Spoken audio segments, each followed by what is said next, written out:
Hey, folks, here from Connecticut and Wisconsin, Scottsdale, Arizona. Boy, I bet it's a lot warmer there than it is here. We have Tennessee. We have Los Angeles, Vienna, Austria. I feel like I might have seen you before here from Vienna, Austria. Norway, Northern Virginia. Hey, Kristen from California. And Kristen suggests that Facebook is here. So we're ready to go. I'm thrilled to be here today with Representative Joe Morelli, who represents New York's 25th district, and especially interested in talking to him today because he sits on the Appropriations Committee and is also the top ranking Democrat on the House Administration Committee. And what that means is that, I'm all excited about committees all the time. But what this means is he's in the heartbeat of a number of different important initiatives right now. So he has been put in charge of the new House task force to look at corruption in the Trump administration. And he is also the person leading the fight in the House for election security in 2026. So we have a lot to talk about. And thank you so much for being here, Representative. Well, thank you. I am a big fan, and I told you I'm so enjoying the Democracy Awakening book. It's been on my shelf too long, but I've been reading it. It's a great read, and I'm a huge fan, so I'm delighted to be here. Well, super. I'm actually at work on a new one. But let's start right in on committees because, it's funny, if you think back to the Kennedy-Nixon debates way back, right, in the past, they talked a lot about their committee assignments and how they performed on their committees. And I find it fascinating that we've sort of gotten away from what committees actually do. Now, you sit on the Appropriations Committee and House Administration, but I wonder if you can describe for people, first of all, what the Appropriations Committee does and why that's different than Ways and Means, both very important committees that seem to do the same thing, but they don't, and then what the House Administration does. Yeah, that's great. And I agree with you that committees are sort of a logical outcropping of a large body of people, and you have different responsibilities, different jurisdictions. So you just assign people to have expertise in certain pieces, then to recommend to the fuller group, the full House legislation. So I serve on two. And, it's such a great question. Appropriations, Ways and Means, they sound similar. Don't they do similar things? And in fact, when I was in the New York State Assembly, I served on the Assembly Ways and Means Committee, and we did both things that the two committees do. So that was combined in one committee. Here in the House, Appropriations has responsibility for setting the targets on what money we'll spend. We do 12 appropriation bills, all by subject matter, and we recommend discretionary spending on all those items. Ways and Means in the House has responsibility for tax policy effectively. So generating the revenue that will exist to be able to pay for the things that the appropriators think we ought to spend money on. To further complicate it, in the House of Representatives and in the Senate, you have authorizing committees and appropriating committees. So the authorizers come up with the programs. They may say you can spend up to $1 billion on this activity. The appropriators then take that authorization and say, we're not going to spend $1 billion. But we do think we'll spend $370 million on this activity. So it's a really distributed system. It also would lead one to think about, shouldn't this all come together in some way, which was my experience in New York. It all would have to balance, and you'd have to have appropriations, what you're going to spend, match up with the revenues that you take in, because states have to have balanced budgets. Of course, the federal government does not. And we typically are running a deficit, which is why the federal deficit and the federal debt is becoming more of an issue, but partly because those things don't have to exactly add up. So just to be clear there, I want to reiterate that because it's really important. States have to have balanced budgets. The federal government does not. Correct. And, we don't talk about it as much as I think we ought to. We have accumulated federal debt of $37 trillion. The big, so-called beautiful bill, we have different names for it than that, you can imagine, added $4.5 trillion to an already large federal debt, and it should be of great concern to us. And someday maybe you'll invite me back and I'll give you some of my thoughts on that. But the notion is that we don't have to balance it. And we don't, and we haven't. I don't think the last time we had a surplus was during the Clinton administration. So that goes back a long way. Right. The last Republican, by the way, to balance the budget was Dwight Eisenhower, although Yes. Clinton did it with the help of George H.W. Bush's earlier legislation. And I would love to do that because tax policy thrills me. It says what a country cares about. But that's not actually what I wanted to talk about today. So I'd love to come back and talk about that because I agree with you. We're like tax nerds. I had this incredible woman on the other day who also is all over taxes, and it's just the stuff just sings. All right, but now what does the House Administration Committee do? So it's the oldest committee in the House. Originally, it was created right after in the first Congress. It was called the Committee on Elections, and it was intended to look at elections to the House of Representatives. And the Constitution has this, what people might think is an unusual provision, that the people who are the final arbiters of who sits in the House are fellow House members. So when there's a contested election, the members of the House determine who the winner of a particular election might be. So out of that came additional responsibilities for administering the House. So all the things that you would think of administration, when it's building repairs, whether it's all manner of things running the House here, fall to my committee. But because of its original jurisdiction, federal elections are also under our jurisdiction. So if there's a question of what kind of rules the federal government might impose on the states as it relates to the federal elections, only president, U.S. Senate, and the House, not local elections, not state legislative, not local tax assessor, that's up to the states. But for federal elections, we have a role to play. And as you know, the Constitution sets forth time, place, and manner of elections by state legislatures. So we have 50 different systems, but the other provision is that Congress has the right to also make decisions that affect federal elections. So that's where those changes come through my committee. Okay, let's start with the new task force that the Democrats announced this week, although I believe it had been in the works for months, looking into corruption in the Trump administration. Tell us about that, what you're hoping to accomplish, and how you're going to go about it. Yeah, so it's a great question. Hakeem Jeffries, who I served with in the state legislature, I've known for a number of years, when he first asked me if I would take on this role to lead this committee, we began talking about the kind of reforms we would like to see to help rebuild trust in the American people in their government. I think it's nearly an all-time low. People are disaffected. When 80 million voting age people don't participate in a presidential election, it's a pretty big warning sign that people have either given up, don't have faith in the government, or have too many obstacles to be able to vote. So I want to get that number down dramatically. But one of the ways you do it is to rebuild trust, make people feel that their vote counts. And when we start to get away from that, and when people start to lose trust in a democracy, as you've written about extensively, that's more than a big problem. That's a fundamental existential threat to the democracy. So we began talking about it.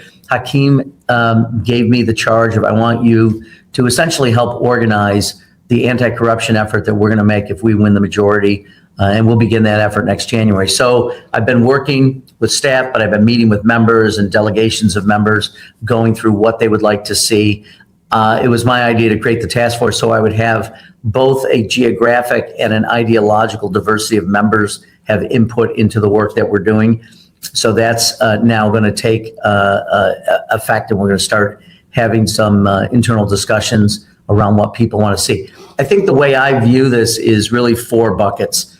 3 of them will mirror the 3 branches. So I want to look at legislative policy. What kinds of things can we do to give people more faith in the Congress so that they don't feel like everyone is self-dealing? Things like the stock trading ban, which I think not only should be for members of Congress, I think it needs to extend to the president, vice president, cabinet members, and the Supreme Court. But what other ways can we be thinking about that would improve the operations of the House and Senate, but also add to the credibility that it has with the American public? Second bucket, the executive branch. I don't think there's been, certainly not in the modern era, but I think you'd be hard pressed to find a president who has monetized the office of the presidency more than Donald Trump, in violation of what I believe is the Emoluments Clause. But we want to think about other ways that we make certain in the future, that we don't just rely on norms and precedents, which has really been the practice, but we actually instill more rules and change statute to make that happen. And then finally, the third of the four buckets is the Supreme Court and the judiciary. No code of ethics. I think we're seriously looking at whether or not we can create a sort of senior status for members of the court who have served a period of time. 18 years is one of the numbers that we're thinking of. So every 2 years, a Supreme Court justice would go to senior status potentially and have every president, both parties, name two during a 4-year term. So those are some of the things that we're thinking about in the third bucket. And then the fourth is all the things we need to do to make the election process fairer, to reduce the influence of dark money, to take it out of the hands of billionaires. I was on Inauguration Day last year. I was in the rotunda and sitting behind the president, as we, is now famously or infamously noted, 6 billionaires. They have extraordinary influence. You think back to the Gilded Age. There may not be a time in American history where, and I don't like to use the term oligarchs because it sounds like, one of my courses at school, but a small group of people with extraordinary economic power are leveraging elections. And so thinking about how do we bring this back to the people? I think these reforms, if we do them right, will be as dramatic as anything we've seen since Watergate. And we're committed to it. Hakeem Jeffries is committed to it. I'm committed to it. I know the members are. So we're going to work through that and hopefully by January begin, if I'm blessed enough to be the chairman of the committee, start hearings almost immediately. The first week of January, I'll start calling hearings on it. But we're going to look at all of this. And the three tests ultimately, Heather, are what we're doing. Is it going to make a difference? Are these things going to effectively make our government better? Secondly, will the public gain confidence? Will they see these as being legitimately important to advancing the work of the American people? And finally, what can I get 218 or more votes for? So, it'll be a process, but we have been spending a lot of time working on it. It goes back to last year, actually. About a year I've been working on this, and now over the next several months, people will begin to hear more about it. The task force is essential because it's going to help inform me and guide me as we get ready to hopefully win the majority and take over leadership of the House. So help me out to figure out exactly how you do this. What does this literally look like on a day-to-day basis? That is, are there people looking into, you might want to explain to people what the Emoluments Clause is. Are there people looking into violations? Are there people simply coming to you and saying, well, this is what worked in another country? I mean, is this theoretical? Is this investigative? Is this legislative? When you get up in the morning and say, I'm going to work today on this task force, what do you and your staff actually do? I think what we're trying to do is we're trying to review and look at the last decade, the last couple of decades. Where have we moved from to, and how has that threatened our democracy? And what could we do as a Congress to change the way that the government literally functions, to be able to get it to a place where, again, it's really delivering on the promise of a democracy. How do we make this more effective? How do we meet the needs of the American people? But how do we gain their trust? So it is looking at what other people are doing. We'll look at other democracies. We're looking at past legislative things, because I'm not inventing it out of whole cloth. There's thousands of great ideas that have been circulating. How do we pull it together in a package? And certainly consulting with a lot of outside groups. I mean, there are think tanks and there are civil society groups, many of whom have been opining on this and thinking about it. So really drawing from their experiences and their ideas. And then ultimately the test of legislation is, can you pass it, right? So what kind of trade-offs will there be? Where do members have concerns? So I've been going around, as I said, meeting with all my colleagues and taking notes on the things that they care deeply about, things that they would consider sort of bright lines that we have to include, other things that they have concerns about. I'll tell you one, for instance, the whole notion of independent redistricting, which I think House Democrats believe strongly in, but having watched what's happened in Texas, what may be happening in Florida, the response that was necessary, in our view, in California, Virginia.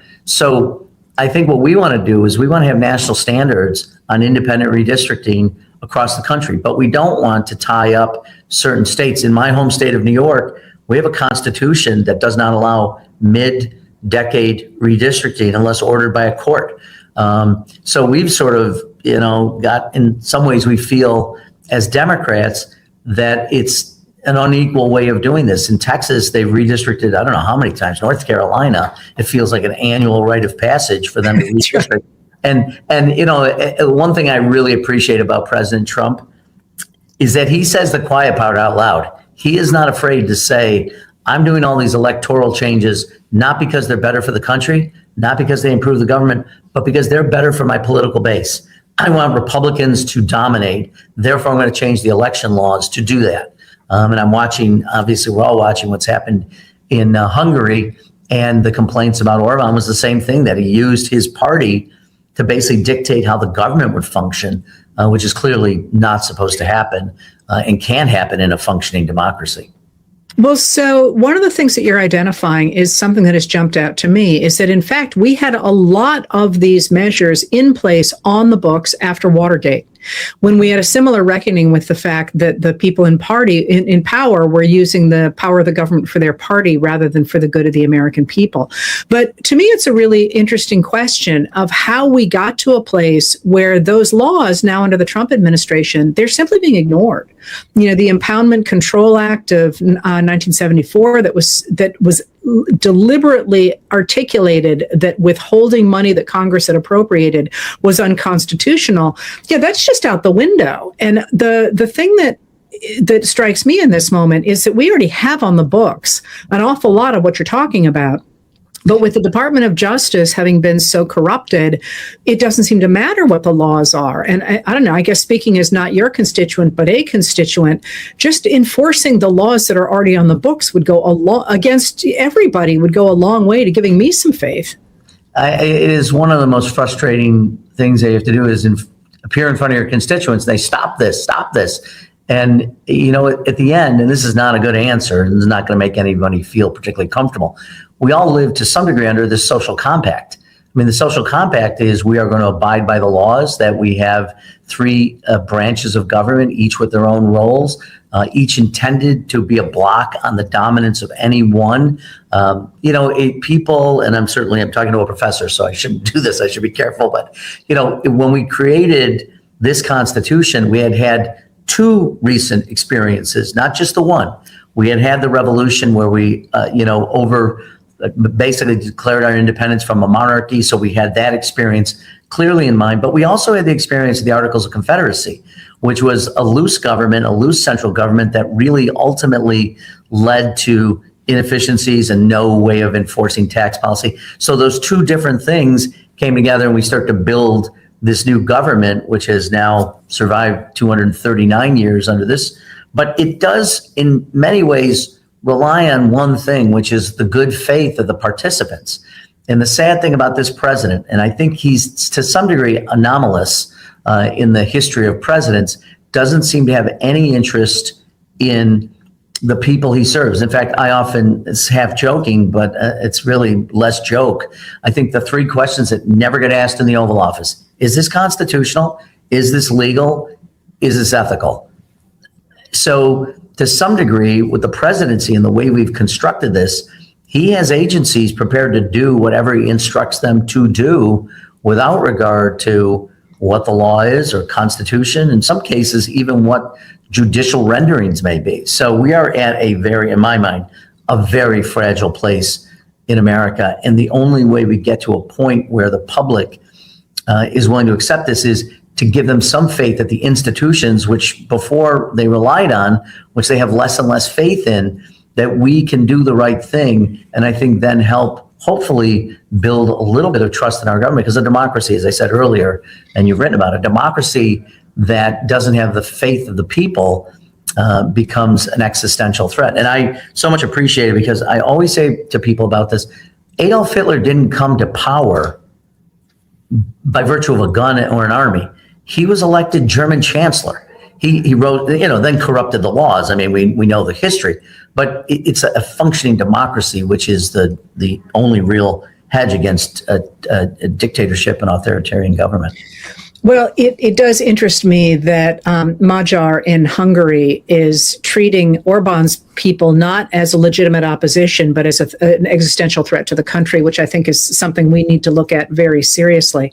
But one of the things that jumps out about what you're saying to me is the degree to which the changes you are suggesting to reinforce faith in democracy do come down to elections. And one of the changes we have had since Watergate and the Watergate reforms was Citizens United and the amount of money that's now flowing into our elections. So on the House Administration Committee and the work you're doing there on election security, what are you doing, and how should we be thinking about that? Because I know people are extremely concerned about the security of the 2026 election. Yeah, so much of the electoral reform you'll see in the anti-corruption package that relates to constitutional amendment to end Citizens United, but to look at the Disclose Act, which would require the disclosure of dark money. So, public financing. There are a number of things that you'll see in the anti-corruption package. But you're right to point out, and people are understandably anxious about the midterms. I mean, the president has said at various times, I don't even know why we need midterm elections. Or that he said he regrets not calling out the National Guard. Now, it's sort of interesting. Just moments ago, I was at a appropriations subcommittee. I serve on defense. We had the National Guard there. I asked General Nordhaus, who heads the National Guard, this is troubling. The president said he regrets not calling you out in 2020. And there are many people in America concerned. Are the National Guard going to show up? Are ICE agents going to show up? Tell me, help me, ease the anxieties of Americans, General, about what you think the role will be. And he said, look, we're going to follow the Constitution. We're going to follow the law. And I said to him, look, I'm going to stay connected to you to ensure that happens. It is against federal law for federal agents or armed people to be at polling places. It's both a form of voter intimidation and it's a violation of law. It's a criminal penalty that's associated with it. And to anybody in the chain of command, not just the president if he issues the order, but any single member of the military or the National Guard who violates federal law is subject to criminal penalties. So we're going to do a number of things. We're going to continue to try to legislate. We're going to litigate. We're going to communicate. We're going to educate. And we're going to agitate. So I was just in Los Angeles, San Francisco, Las Vegas. I was in Dallas. I'm going to travel around the country talking to election officials, reminding them not of their responsibilities, which they already take very seriously. Republican or Democrat, local election officials just want to do the right thing, but reminding them what the federal laws are, how they're protected. We're going to develop a toolkit, which we're going to release to members in the next several weeks. That's going to give them not only things for them to do in their home communities, but things that volunteers can do, things that voters should do, things that community groups should do, things that Board of Elections and inspectors should know and be reminded of. So I think the best thing we can do is, first of all, tell voters, check your registration status wherever you are. And second, make sure you understand how to vote and to vote early if you can, because all the intimidation tactics in the world don't matter if you've already voted. So this is going to be a process, but we are laser focused. And that's not just from today till Election Day. It's from today until January 3rd when the House organizes in 2027. So can you just tell us a little bit why you just picked that date? I actually have one other question for you, but it just jumps out that you picked that January 3rd date. Because that's the date that the House of Representatives will convene in the 120th Congress. So, and it's one of these interesting things, and I'll really digress for just 10 seconds. In the state legislature where I come from, we would take the oath of office to members first and then go to the election of a speaker. It's not the way it happens in the House of Representatives. You elect a speaker first from a roll call of people who are added to the roll call by certificates sent by the various states certifying the election of the 435 members who will vote. So, there are things that have to happen on January 3rd. And if there are contested elections because they're too close or there's some question about the legitimacy of an election, that will be something we will have to consider in the House. So my sort of, tabletop exercises literally go from every day before Election Day to Election Day, the counting afterward, the certification, and then the organizing of the House on January 3rd. Interesting. And just not to horrify you, but there are occasions on which the House can't organize because of those things. Well, we're looking at all of the historical precedents, and frankly, I even and the team that's working on this try to come up with scenarios that have never happened before. And the sentence usually starts like, "I know this is crazy, and it's going to sound crazy, but with this president, honestly, and this is, I say this, I know it sounds kind of funny, but with this president, there's nothing off the table in my mind. So we have to prepare for every contingency. And our goal is, first of all, to mitigate anything we think that could happen, and then, of course, respond to it. But my hope is we'll be able to mitigate. And part of the way we do it is by having conversations like this so people know what we're doing and know, here's the advice. Make sure you know what you're doing. Make sure your friends and family know how to vote. Make sure you know where your polling places are.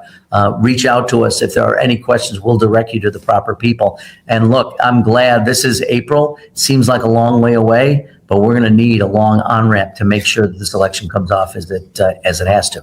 Well, and that's the last piece that I wanted you to give to us today. That is, you just spoke of the things that volunteers could do. Certainly people should be checking their own registrations and making a plan to vote. But I know a lot of the people I talk to are deeply concerned about the security of our elections and are, very eager to do whatever it will take at a local, state, or national level to protect those elections.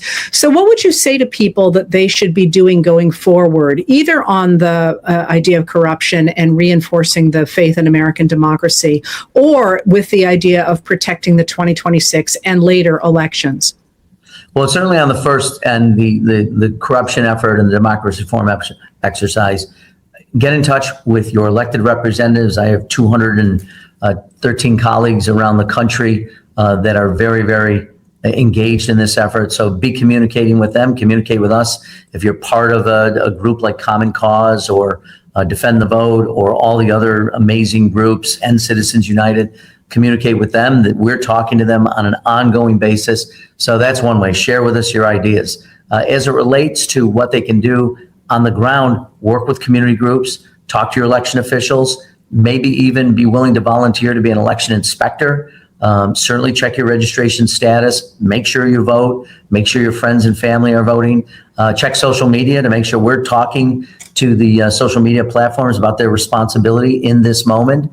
And I've been heartened to see their interest. We're going to continue to talk, and they've agreed to come back to the table to talk about the things that we can do. There's so much here that can go wrong, but I do want to leave people with this, though. I don't want people to be terrified. American elections are secure. People should have confidence in them. What keeps me up, or what I think about, are the ways that this president might try to upset that balance which has existed for so long. And so we're going to keep working at it. And it's like a lot of things that you think it might be a low likelihood that something happens, but you still take precautions. And that's what I'm trying to encourage people. Let's take every precaution, because this is far too important. And when you're somebody like me who's always out talking to people about voting, we often say this is the most important election in our lifetime, when it's a city council race or a mayor's race. Trust me, this is the most important midterm election in the life of this republic, at least since the Civil War, but I would argue one of the most important in American history. Well, why don't you come back and we'll talk about that again, Representative, because I'm going to give you a run for your money with 1890. Thank you so much for being here. This has been really helpful. And please do come back and talk not only about taxes, but about midterm elections. That would be lovely. Thank you for being here. I'm grateful to you for all your incredible work. Thanks so much. Well, and thank you, everybody, for being here today. And we'll talk to you again soon.